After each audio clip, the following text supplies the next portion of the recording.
Hey everyone, welcome to episode 1 of the Grim Dawn Totally For Reals in-depth playthrough of the release version of the game. This is to update and replace the old in-depth playthrough, which is using what was it, build 22 or something. And it's to go through the game with it looking nice and polished and to really go over almost everything I can think of in the game, with information for beginners and novices and experts alike. And I'm going to try to cover everything, including secrets early on. And I don't know if I'm going to get everything. I'll probably forget something as I'm going along, because, there's a lot to this game. But I'm probably, and I'm going to try to really, really explain things as I go and be in-depth as possible. So before we hop in and watch the new intro and listen to the new voice acting, new for me at least, we're gonna go over normal veteran real quick.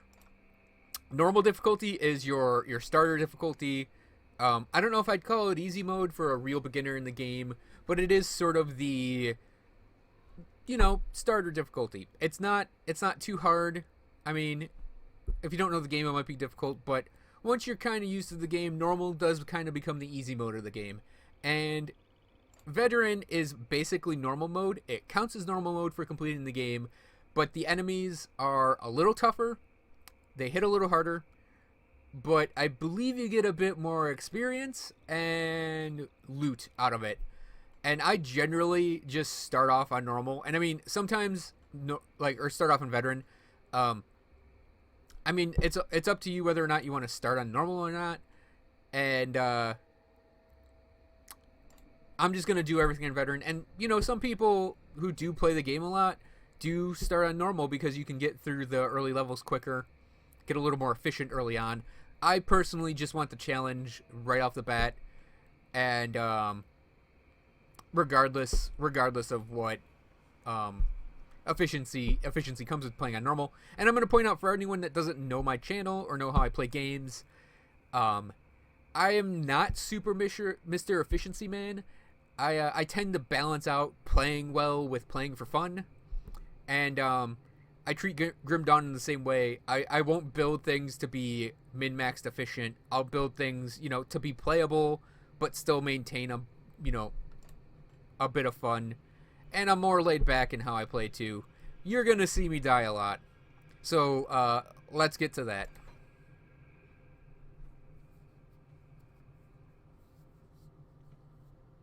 I haven't seen this yet.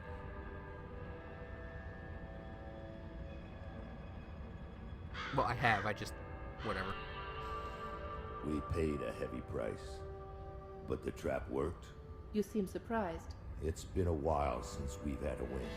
How long will it hold? I've never entrapped a being like this, but the bonds hold, for now. How do we dispose of it? I'm just a witch. You're the soldier. If it bleeds, I can kill it. How do you kill a spirit, though?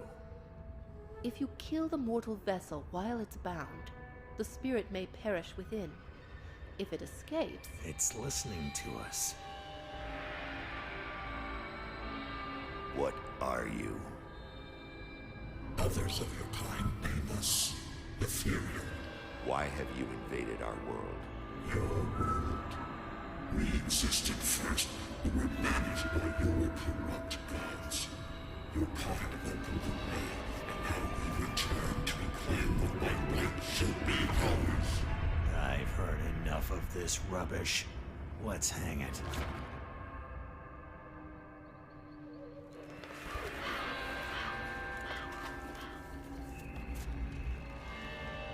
Destroy this vessel, and I will find another. I have tasted its desires and emotions. Your kind is weak. You have already lost this war. Wouldn't you want to bind his hands behind his back?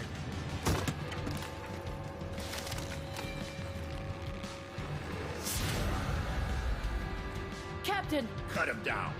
What? Are you mad? Better safe than sorry. The spirit has fled! This is a human now.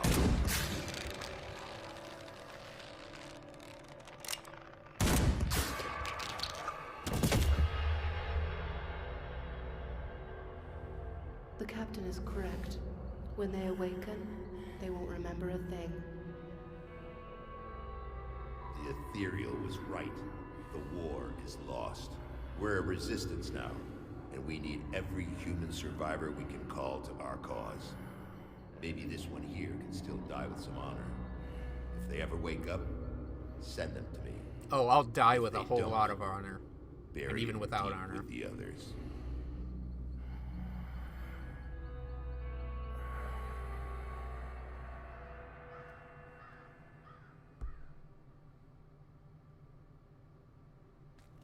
Pretty cool. Zoom out. Enhance map. Talk to Jarvis. Still drawing breath, I see. You're one lucky bastard, I'll give you that. Best go speak to Captain Bourbon right away. He seems to have a plan for you now that we've spared. You were possessed. So we strung you up. Seems the spirit fled your body before your life ran out. I'd have left you to hang, but the captain had other plans. He sees some purpose in you, and I'm not going to argue.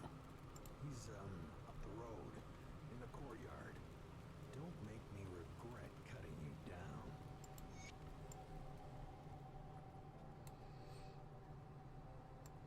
So, first thing you do in Grim Dawn is you run to the right here. And I'll point out all of the stops in town after we do the first quest. You're not looking So you too talk to bad for Captain someone John just Bourbon come back here. from the brink of death. You were taken, possessed by the same creatures that have been reanimating these zombies here. Normally I'd have burned you with the rest to be safe, but we've lost too many people to the dead. I don't think that's Need Stephen someone J. Blum, expendable, but it sounds a lot someone with like him. Nothing to lose, but a lot to gain. Right now, you are that person.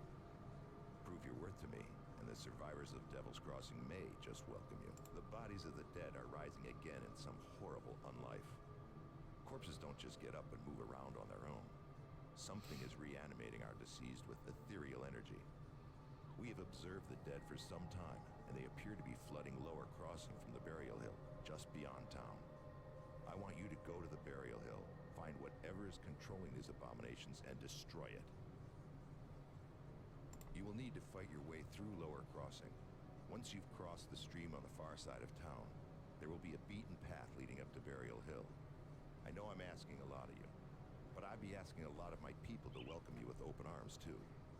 Help us in our hour of need, and I will open Devil's Crossing to you. So yeah, Devil's Crossing is a prison. This is the game's base of operations. We're not allowed in because we were just possessed by an ethereal.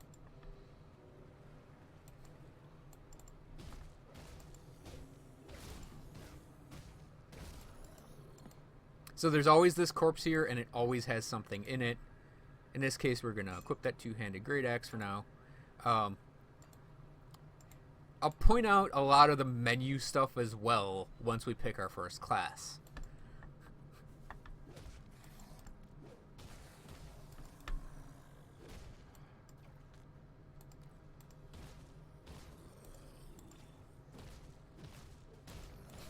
Okay, so they actually added in a new two-hand animation, and it's that overhead shop, I think.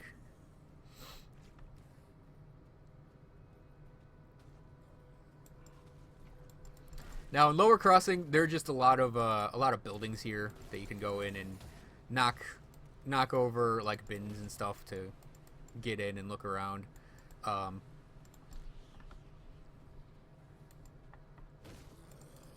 It's pretty much what you would expect out of a starter area for an action RPG. Enemies are slow, fairly easy to kill. There are lots of little things you can explore around and touch and click on and look at.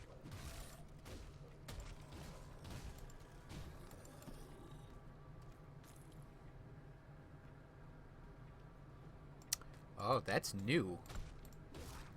That's what's see. Okay, there's a guy I was watching last night that does streaming and occasional streaming, and he found that unique green there. Neat. So I guess they put unique items early in the game. One of the aspects of the game are lore notes, and lore notes give you experience. And early on, they actually give you quite a bit of experience relative to what it takes to level up. So, the first thing you do when you level up is your first level up, that is you pick a class. And the classes are in Grim Dawn, they're sort of, some are kind of tropey in what they provide you, but some are very unique in what they provide you. So the soldier here is your basic fighting class. If you look at the soldier, we have like cadence, which is every third attack there's a burst of damage. Force wave, you sort of swing your weapon and make these large waves of force. Blade arc is a giant arcing slash with your weapon. And there's a bunch of passives in the soldier tree, like military conditioning, which is health and more health. And shield training, which gives you better shield usage. And veterancy, health regen, more constitution, and lower physical requirements for armor. And so on and so forth down the line. The Demolitionist is kind of a pseudo spellcaster. They have flashbangs, which are, they explode and confuse and disorient and lower the defenses of enemies. Stun jacks also do sort of a stun and do lightning damage and can be made spammable. Blackwater Cocktail is sort of an AoE bomb. And Fire Strike is a replacement attack for your main attack that is adding fire damage to your main attacks. And they get sort of pseudo pets later on with like a mortar trap and a thermite mine. And they have a really great canister bomb that can be made into an awesome stun ability. Oh no, point out, this is your main ability. Each of these are modifiers for that ability. The little modifiers off to the sides are referred to as transmuters, and they change the way the ability works. So in stun jacks here, normally it's a cooldown and it stuns when you throw out the little stun jacks. But you can turn it into quick jacks and turn it into a spammable ability, but you lose the stun on it. So anyways, Occultist is a spellcaster. They sort of use poison and chaos damage and vitality damage, and they have pets. They're very much like a debuffing spellcaster. They have a Raven pet and Hellhound pet, and they can use poisons and dots and stuff. The Nightblade is a roguish character. They have dual wield, lots of cold damage, piercing damage is their thing as well. They have a self heal called Pneumatic Burst, which is really awesome, and yeah, it's pretty much everything you could expect out of a roguish class. The Arcanist is your true spellcaster in the game. They have all sorts of amazing abilities, like a Panetti's Replicating Missile, which is a lot like a magic missile, but when it hits things, and as you get it higher and higher level, it splits more and more, and you can actually fill the room with missiles that are just bouncing around enemies. Albrecht's Aether Ray is a totally awesome laser beam. Trojan Sky Shards is your meteor attack. Lecture's Flash Freeze is Frost Nova. And the class is very much your quintessential caster class, and it does everything you'd ever want for doing caster things. And the Shaman is sort of a naturist, bit of a warrior mage class. It's sort of a warrior mage out of the box. So Savagery is like you hit enemies and you get stronger as you hit them.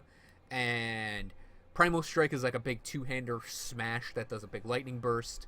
But they also have a pet in the form of Summon Briarthorn. They have Magdragon's Pact, which is like a health and energy and resistance aura. And they have totems. So it's very much like a druidy class.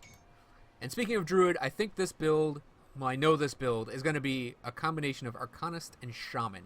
Because at level 10, you get to pick a second mastery. So level 1, we're going to start with the Arcanist. First things first, Panetti's Replicating Missile and Inner Focus. So when you level up your class, to get new abilities, you have to fill out the mastery bar with your skill points. From levels 2 to 50, you'll get 3 points per level to spend. 51 to 85, you get 2 points. That sort of ups the value of the points, as opposed to diminishing their worth at 50 plus. So you have to build up your mastery bar with your points in order to get to the next abilities. So for me to get to Lecture's Flash Freeze, it's going to require 4 points plus 1 point to take the ability. So about 2 level ups to get there. So I ticked 1 point into the mastery, picked up Panetti's, picked up Inner Focus, and we're going to put Panetti's on our offhand. Inner Focus is a passive. The things that are just in circles are passives. And it ups your spirit by 1% and your offensive ability by 1%. So this character is going to be very, very magey. And for me, a magey character, for its attributes, I tend to split between physique and spirit. Completely ignore cunning. So put our point into physique, and you get 1 point per level up. You can spend on any of the 3 attributes you want. My recommendation is to focus more on physique than the other 2. For casters, I tend to do a 1-to-1 between physique and spirit. For, say, a warrior mage-ish character, I would do 2 1-in-1. For, like, a pierce character, for a very Nightbladey Nightblade, I'd do 2-to-1, probably 2-to-1 physique cunning. But there are a lot of ways you can actually do physique in this game, do your stats in this game. Going further into we'll just do this right now.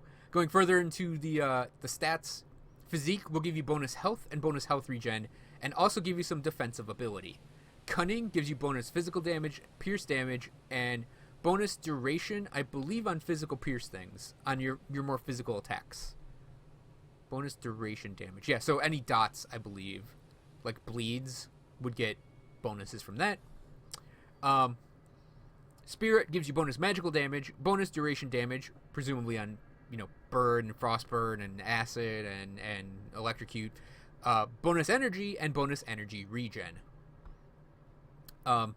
Health is your health, obviously. Energy is your energy. That's what you use for your casting and using your abilities. It's essentially mana, just not called mana. Offensive ability is your hit rate and your crit rate. The higher your offensive ability, the more likely you are to hit, and the more likely you are to crit. There's a very extensive formula based on offensive and defensive ability, both for you getting hit and for hitting enemies, that determines whether or not you crit, and the multiplier by which you crit. I'll point out that grimdawn.com also has a game guide which has all of the nitty-gritty of the game there. So defensive ability is the enemy's chance to hit you and your chance to be critted. So higher defensive ability means the enemy is less likely to hit you and less likely to crit you. DPS is exactly what I think it is. And your armor rating, armor determines how much damage a physical attack will deal to you. And armor, it's based on zones on your character. So having like high armor on, say, your feet means when the game rolls the damage, if it goes towards your feet, it would reduce the damage based off based off of the armor on your feet. And then the damage absorption is how much it absorbs. Relative to that, there's another like ridiculously long equation about armor on the game guide again. And then your resistances are percentages that damage is reduced. And there's all sorts of under the hood stuff under the second and third pages there. And I believe that covers everything for that.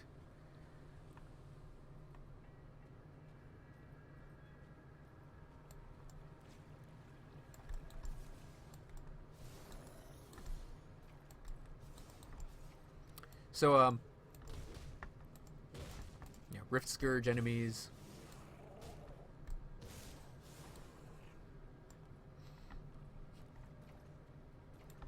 I actually think, because I'm going to be using Panetti's more than... Oh, we'll equip that. I'm going to be using Panetti's more than my base attack. We can switch to having a shield again, just for a little extra protection. So Harbor's Master Log is another lore piece.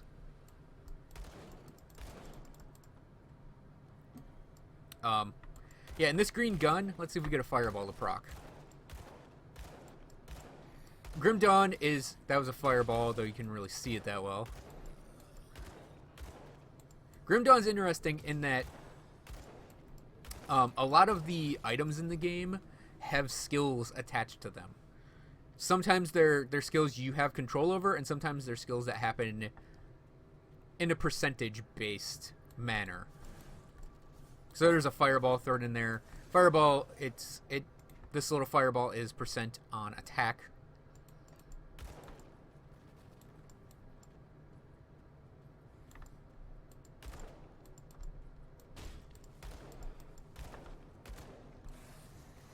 Hello. So that's an enemy hero. They have stars above their heads.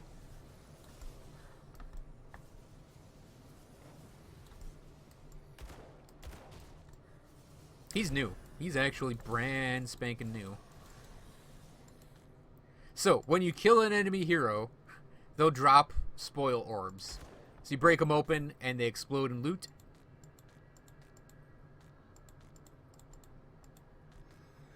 I'll also point out another thing. There's a sort of yellow glow on your health. That's your constitution. As you get hit, your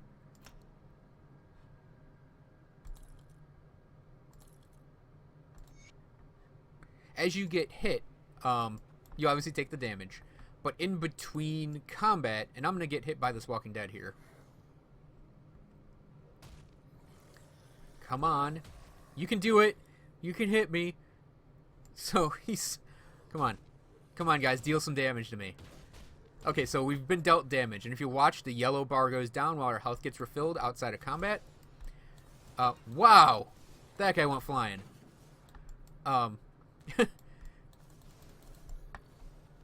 So, what that means is your constitution is your sort of way you refill your health in between combat. And you'll see, like, food rations and vital essences and untouched meals throughout the world. And you collect those to restore your constitution.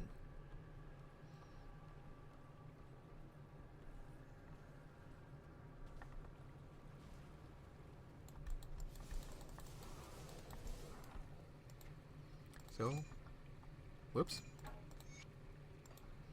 More lore pieces. The lore explains what's basically going on in the world and sort of adds a lot of depth to the backstory. I thought about doing a video where I just read the lore, but, like, I don't know that anyone would actually watch it or listen to me that entire time.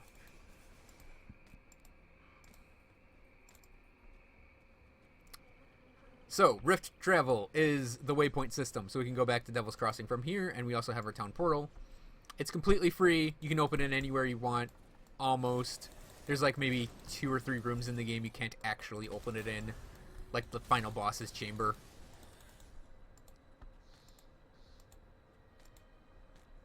Okay, so we're going to start going into our mastery more now. Purple items are sort of important questing-ish related items. And then I'll get into components when we get back in town and we can look at my stash. I'm actually going to do this as a predominantly self-found, if I can, run through the game, just to show off gearing a character throughout the existence of the character's life. But, that's not going to stop me from pulling stuff out of my inordinately full mules as the character progresses.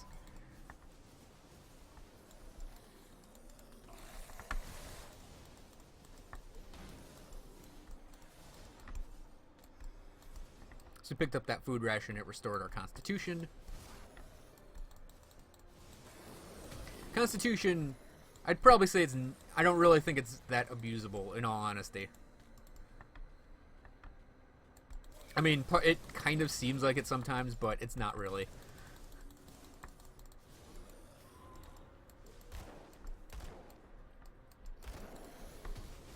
So these Aether Crystals here, if you destroy the crystal, the undead they raise up go away.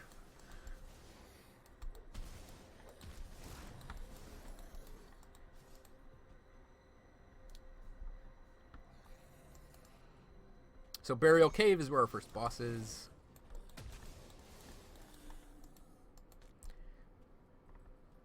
I tend to pick up whites until I have a full set of magic, which is the yellow items. And then I actually do turn off the common items after that. And this is going to be a little rough without potions of energy. Luckily I have the sweet gun. Never mind, we got our energy back. If you level up, your health, energy, and constitution are all restored.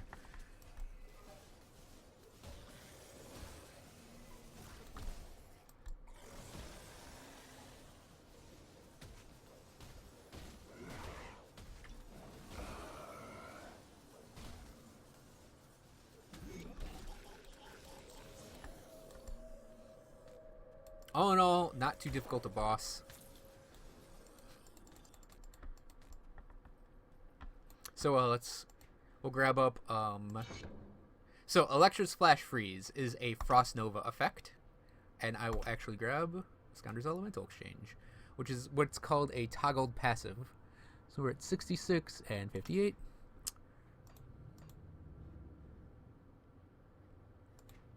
So, Iskander's Elemental Exchange. Toggle passives. You turn them on and they'll reserve some energy, and they kind of have a constant energy cost associated to them, but it's really tiny. Iskander's Elemental Exchange.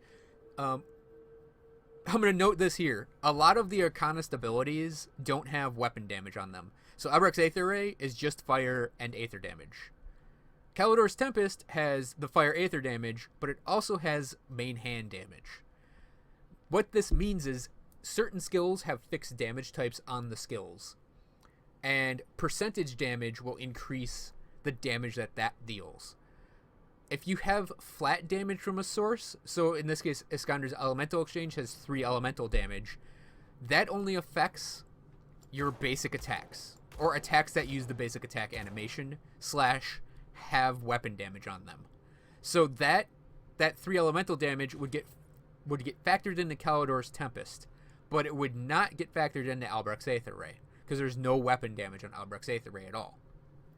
That means that if you're using like a very, very casterish heavy character, your weapon actually does not influence your character's damage. Go screw yourself, Diablo 3. It's such a better thing than having your weapon matter when you're doing castery stuff, in all honesty. And likewise, the energy leech on here will actually also not be affecting your Albrecht's Aether Ray, but will be applied for Kalidor's Tempest. I'll get into conversion later, because that's a whole nother can of worms.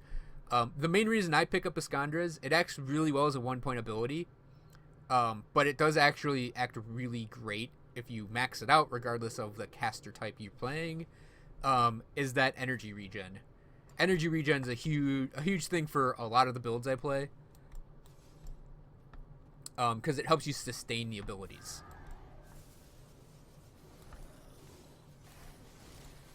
And this is what that's Electra's Flash Freeze, froze the Retcher in place. Electra's Flash Freeze, it does the freeze and does its damage, not does damage then freezes. Which means it actually won't affect a lot of bosses and heroes, especially in ultimate difficulty. So it's a great ability, don't get me wrong, but it does have a slight drawback in that you'll sometimes not even hit bosses at all. So, the next thing we gotta take into account in building a character is devotion. Throughout the world, you'll find these shrines, these ruined shrines. And you'll either have to make an offering of some type of item, in this case it's just an Aether Crystal, or you'll have to fight a set of mobs. So we'll hit offer, we get a little bit of experience, and I want that tunic.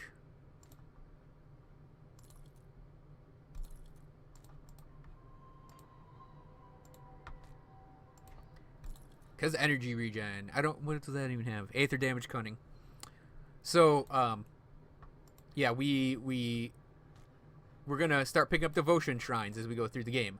So, devotion. Devotion is this game's version of the passive grid, similar to what PoE has. Devotion is... There's a whole lot of depth to what it provides. But essentially, it's a lot of passives. So you got to start in the crossroads area. And I don't exactly know what I'm going to be doing for devotion for this character quite yet. And there are 5 types of affinities. Ascendant, Chaos, Eldritch, Law, Primordial. And each one kind of has a pseudo-theme to it. So, like, Law is very physical and defensive and what you would expect a tanky character to go for. Primordial has like a lot of aether and lightning damage and is kind of along the lines of a offense-defense thing. Chaos has a lot of chaos damage and poison, and there's a Raise the Dead ability. Ascendant is sort of roguish, like cold damage and pierce damage, a little bit of poison worked in there too. And Eldritch is very like fire and poison and elementally, sort of like a super demolitionisty So I'm not actually quite sure exactly what I want to get for this character. But not to get way too into the theory craft behind devotion, I end up going into the primordial law section pretty much with every character. And I think for now, though... Oh, and I have to point out, as you complete these constellations, early ones you complete will give you more constellation complete bonuses. So if we were to put one in the crossroads here, that would unlock, so we just go bing, that unlocks all of these that we put points into. So if we were to finish off the tsunami, we'd get this ability called tsunami, which we would assign to an ability, and we would get 5 primordial out of it, which would open up, say... That's a horrible example for me to pick, because a lot of these require other things. So actually, if we were to complete the imp, that would unlock Eldrick for us. So we could come down and say, pick up the Hawk, which would give us more Eldrick, which would allow us, with that combination of Eldrick and Primordial, to come and pick up the Widow. I think for now, though, I don't know exactly what I want this character to pick, because it's probably all going to be changed in the end game. But, I'm leaning towards just picking up... You know what? Eldrick and Ascendant have good stuff in it, so we'll just pick up... I'll go and pick up these two. I'm not sure exactly what I want to pick up quite yet. But yeah, some devotion constellations provide abilities. Some are just sets of passives. And they're tiered, so there's tier 1, tier 2, and tier 3 abilities. And I'm just going to save covering that till way later. So we did defeat our reanimator target, and we have to go talk to Bourbon, but I am going to clear this cave out a bit more and grab up the Aether Crystals. Then we'll look around town and call this a video.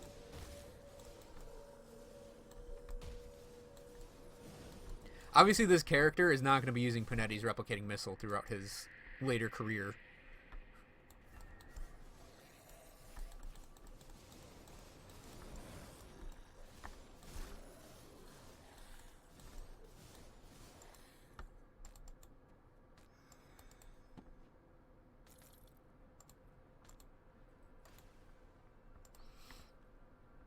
So we will travel back to Devil's Crossing. So come up here and talk to John Bourbon. The dead attacks have slowed and their numbers are thinning. I take that as a sign that you've dealt with the source? A creature was doing this? Disturbing. Thanks to your efforts, we may yet hold out here a little longer. I've sent word to the gate guard. Speak to him and he should let you in. Take some well-deserved time to rest and recover. Welcome to Devil's Crossing. I need some time to plan our strategy. In the meantime, there are others around Devil's Crossing who could use your help. Take a moment to mingle with your fellow survivors. Kasparov, our resident scientist, is really eager to speak with you. He babbled some nonsense, but I believe he wants to talk about your connection with the Ethereals. Barnabas, our handyman, said he needed help with our water pump. When you're done assisting them, speak with me in my office inside the prison. I will speak to them. So, first thing is, yeah, let's go talk to Kasparov, because we can get some points out of the way. Kasparov is the inventor, even though he doesn't do the actual inventing. I saw you fighting the dead out in Lower Crossing, and I dare say you are absolutely brilliant. Evidently, cutting you off that noose was the best decision the captain made that day. Where are my manners? I'm Kasparov, scientist and inventor. What brings you to my humble shop? Rift gates, yes. The Ethereals use them to get around. I was working on a way to close them, but then you stumbled through ours. We have never seen a human, possessed or otherwise, pass through one before. Not a living one, anyway. It was then that I realized that we could put these portals to use. There's something about you that is attuned to the Rift gates, and I intend to replicate it. You don't remember anything, do you? I may have taken some liberties while you were out cold. It was just a few tests, a blood sample or two. Nothing major. The results were curious. It appears that your body is still teeming with residual aether energies. Don't worry, you won't... I find it funny my character's still pointing a gun. But I'm going on tangents here. I I believe that with a correctly tuned pulse of aether energy, we can replicate this phenomenon in a controlled manner, as in without the need for pesky possession. I've been working on just the device to do it, but it needs power. Okay, so I require aether crystal. obviously you have fetch quests in this game, and if you have a fetch quest that you basically have everything for, you can just say These will do perfectly. I'll just you have the things and just talk through it. Oh my. Very good. I'm sure a little more aether in your system won't do you the slightest harm. Okay, maybe it was a lot more. We've been so preoccupied with this Riftgate business that I completely forgot about my apprentice, Darlet. Okay, I'll just talk my way through that, because he's just giving us a quest to go after his apprentice. So he gave us a skill point. And I'm just going to dump it all in my mastery for now. 66, 66, go to physique. So Jarvis here, or no, Harmond. Oh, he doesn't have voice acting. Okay, so Harmond is basically going to say go kill stuff. Come see what's left of my wares.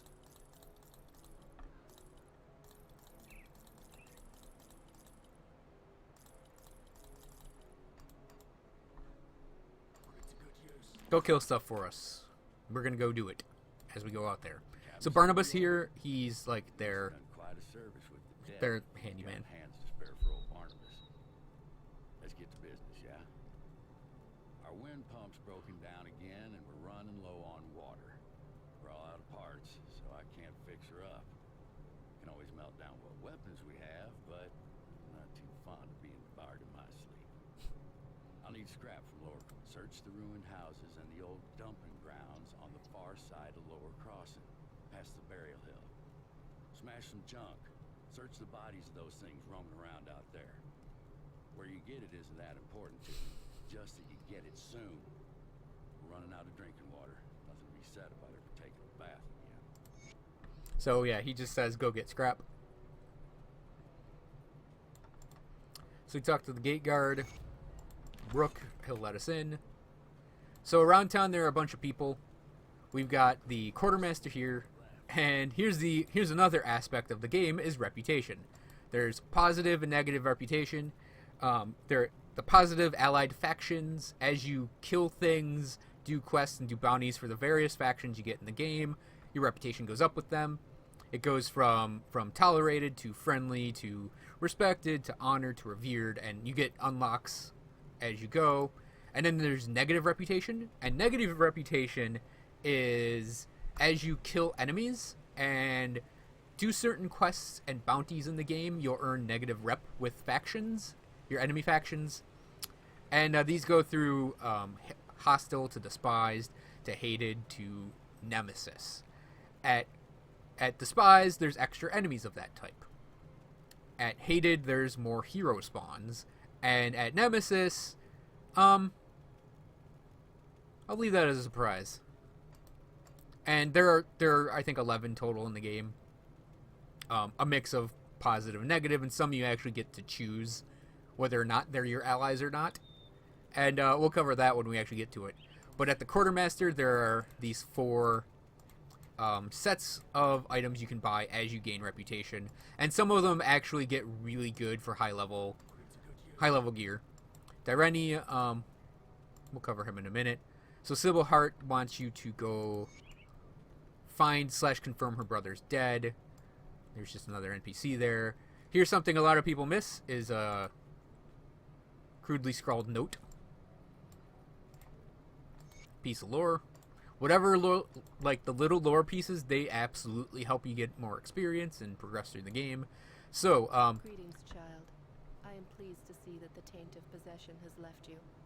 Should you require it, I offer spiritual guidance to the survivors.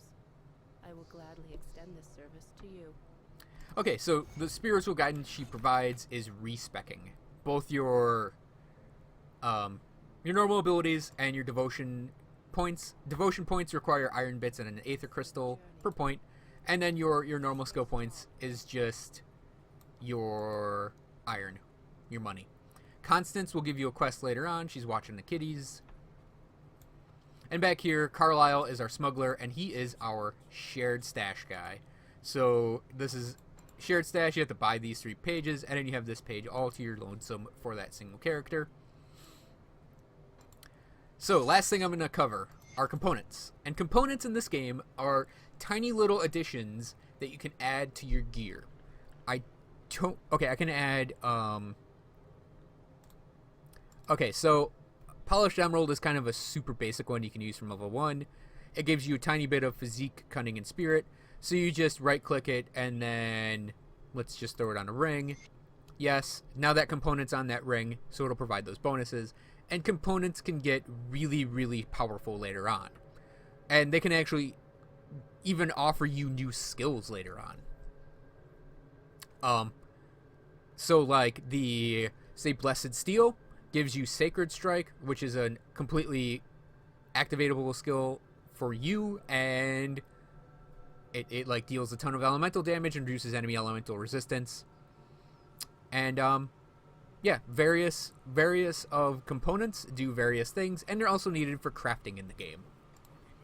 So that, I believe, covers all of the essential basics of Grim Dawn for now. Thanks for watching, everyone.